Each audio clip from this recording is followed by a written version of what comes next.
Welcome to the Morningstar Series 3 Stock Picks. I'm Holly Black. With me is Storm Uru. He's manager of the Lion Trust Global Dividend Fund. Hello. Hi, Holly.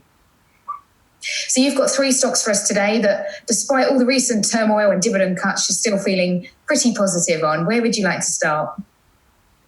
Well, we think there is a number of very, very attractive companies trading at very attractive prices around the world.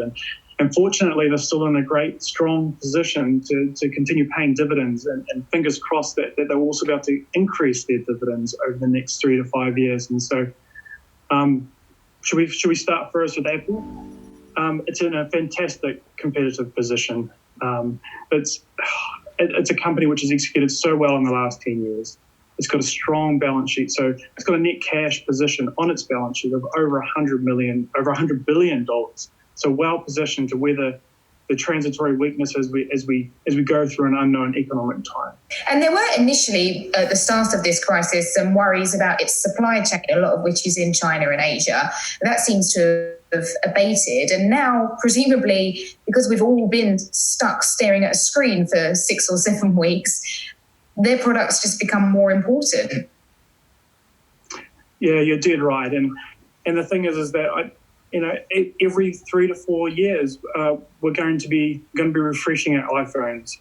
But the thing that's really important with Apple is that it's transitioning its business model away from the handsets, away from hardware to a software type business. So every time you purchase something on their application store, they take a little bit of money from that.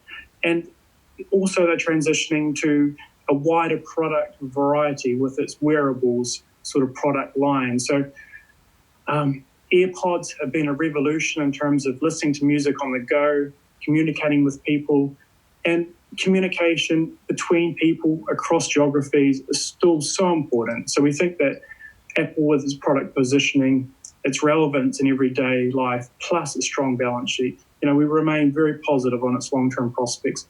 Okay, what's stock number 2? Stock number 2, Visa.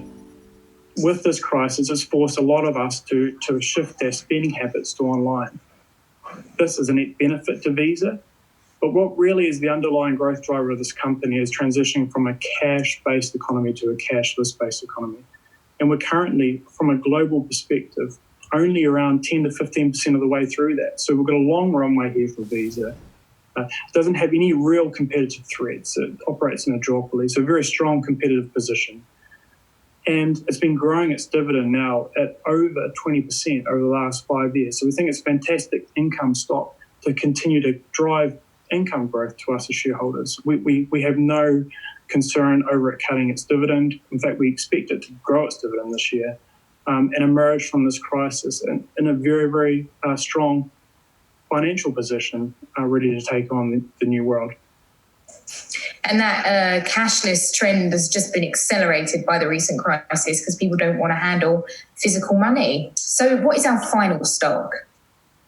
It's a company called Equinix, which is a data room provider for many of the big networks around the world. So if you think about a data room, what you really need to understand is Equinix provides the backbone to the internet infrastructure. So the more people that plug onto the internet and the more databases that plug into the internet, the more traffic that it drives through its business. So think of it, I think of Equinix like a toll bridge. At the moment, you have about 100 cars going across the toll bridge every day.